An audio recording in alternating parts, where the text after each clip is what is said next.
ये खबर SGT university द्वारा प्रस्तुत की गई है। हताश और निराश युवा पलायन करने के लिए मजबूर होता था, पहचान छुपाने के लिए मजबूर होता था। आज मैं आप सभी युवाओं से कहता हूं, आज आपके सामने पहचान का संकट नहीं है। आप यूपी के अंदर भी और यूपी के बाहर भी, दुनिया भी आपका स्वागत करने के लिए पूरी तरह तैयार है। अभी आपने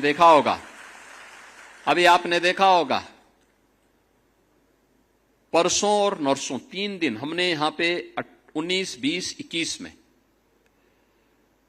जापान, जो दुनिया के अंदर अपनी टेक्नोलॉजी के लिए और अपने कमिटमेंट के लिए जाना जाता है, जापान के 240 एक बड़े प्रतिनिधिमंडल में, जिसमें वहां के बड़े नेता थे, नौकरशाह थे, उद्यमी थे, वे लोग यूपी का दौरा किए।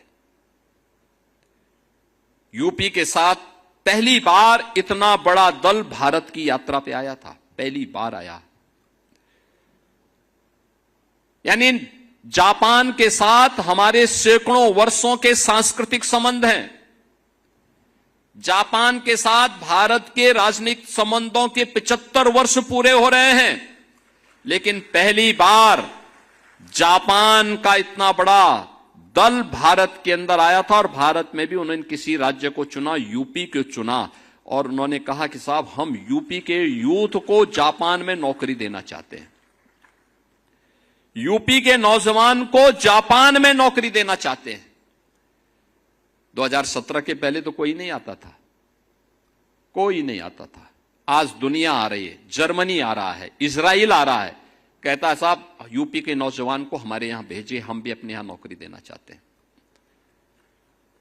और मुझे अच्छा लगता है जब यूपी के नौजवानों की लोग तारीफ करते हैं। इजराइल में हम लोगों ने 5000 नौजवान भेजे। मैंने वहां की सरकार से कहा, मैंने कहा भाई हमारे युवा जाएंगे तो वहां युद्ध नहीं लड़ेंगे, आप उनसे काम लीजिए, पैसा नहीं काटेंगे, उनके रहने खाने की व्यवस्था करिए। उन्होंने कहा हम करेंगे। मुझे बहुत अच्छा लगता है जब मैं उनका हालचाल लेता हूं। वे सभी नौजवान वहां खुशी से रह रहे हैं, 1.5 लाख रुपए महीना प्राप्त करते हैं, खाना पीना सब फ्री, और अपने घर को पैसा भी भेज रहे हैं। मैं उनमें से कुछ नौजवानों से पूछता हूं कि भाई वापस आने को कह रहे हैं, साहब अच्छा खासा पैसा मिल रहा है, काहे हम वापस आएंगे? अभी जब आप कहेंगे तब आ जाएंगे, लेकिन अभी हमें यहां नौकरी करने दिया जाए। यानी इजराइल युद्ध लड़ रहा था, तब भी युवा वहां का, हमारा यूपी का गया हुआ युवा वहां काम कर रहा था। उसे कोई अपने कार्य में व्यस्त था। आज दुनिया मांग रही यूपी के नौजवानों को। 17 के पहले तो यह स्थिति नहीं थी।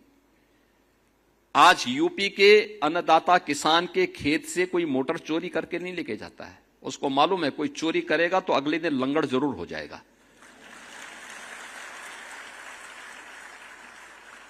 और पहले 17 के पहले तो वह सरकार ही मोटर चोरी करवाती थी। हां, वही लोग चोरी करवाते थे।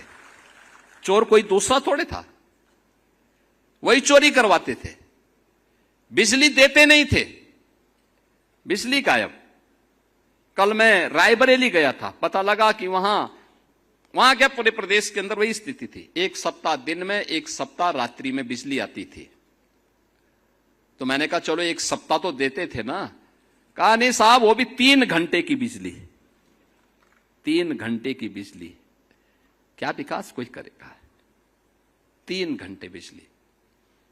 और हम लोग यूपी देश के अंदर उन राज्यों में जो किसानों को अपने यहां सर्वाधिक बिजली देता है।